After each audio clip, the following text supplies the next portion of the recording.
What roles does price play in the market system? Price is the invisible hand in the market system that guides buyers and sellers who pursue their own self-interest to promote simultaneously and automatically the interest of society.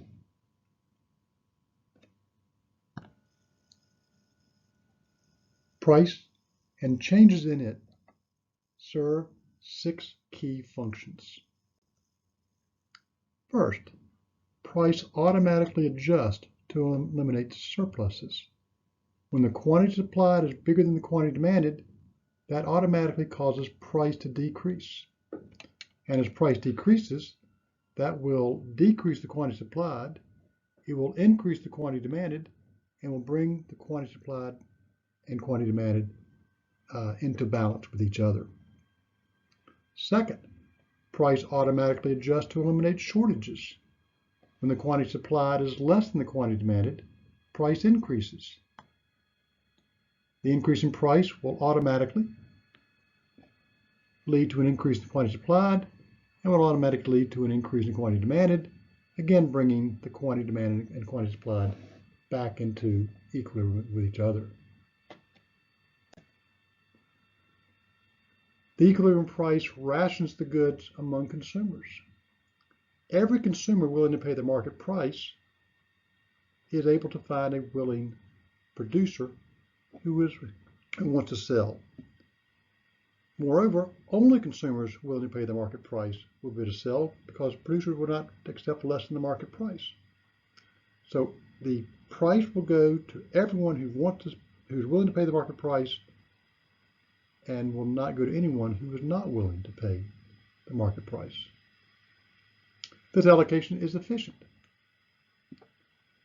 It's efficient because people with a strong desire or need for the good tend to be willing to pay more than people with a weak desire or need. Therefore, people with a strong desire or need to obtain the good and people with tend to obtain the good, and people with a weak desire or need tend not to obtain it because of their differences in the price they're willing to pay. Now, this allocation may be unfair in some people's view. People with high incomes also tend to be willing to pay more than people with low incomes. Therefore, people with high incomes tend to obtain more goods and services than people with low incomes. The equilibrium price rations production among producers. Every seller willing to sell at the market price can find a willing buyer. Moreover, only producers willing to sell at the market price will be able to sell. Producers who try to charge more than the market price will drive the consumers away to producers who are willing to sell at the market price. This outcome tends to be efficient. Producers with a comparative advantage or low cost are willing to accept less than producers with high cost.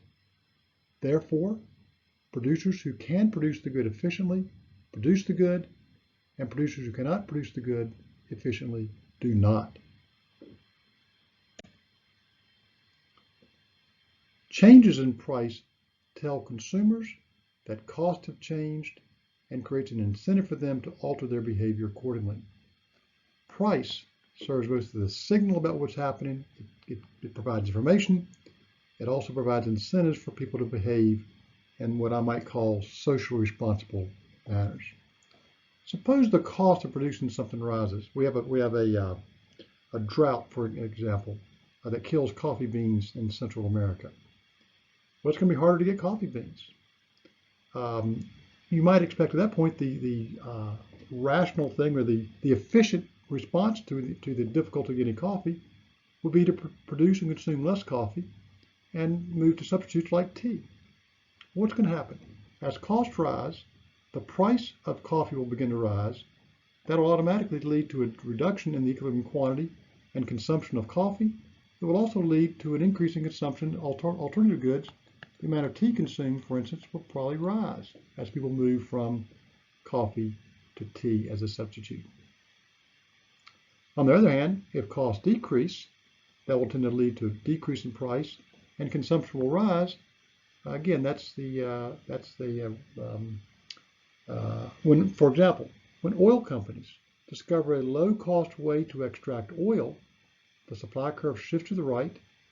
This rightward shift causes the equilibrium price of oil to decrease.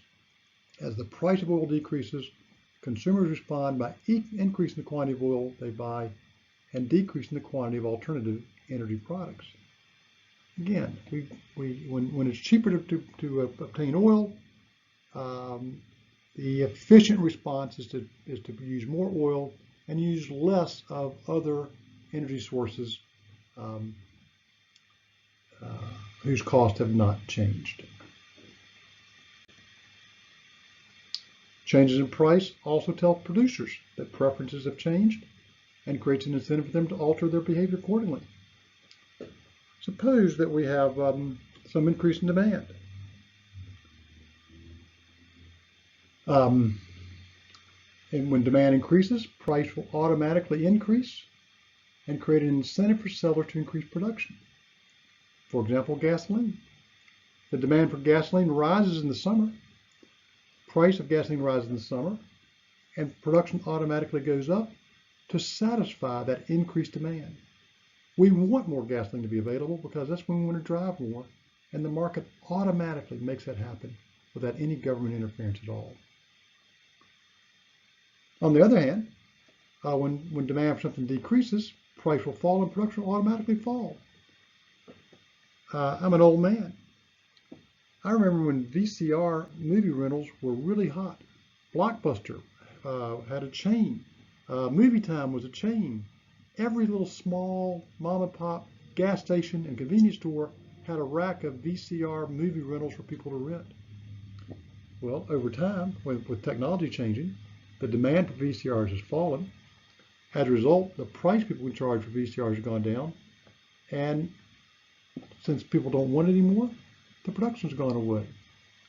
It doesn't make sense to produce VCR rentals when people don't want to rent VCRs anymore.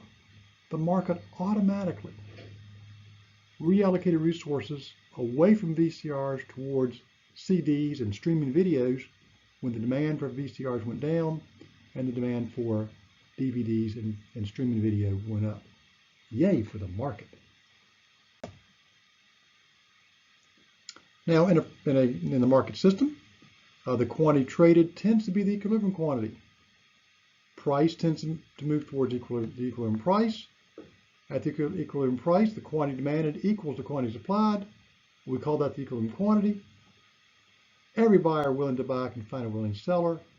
Every seller willing to sell can find a willing buyer. Since everyone can find a willing trading partner, both sides buy and sell the amount they want to buy or sell, and the quantity traded is equal to the equilibrium quantity.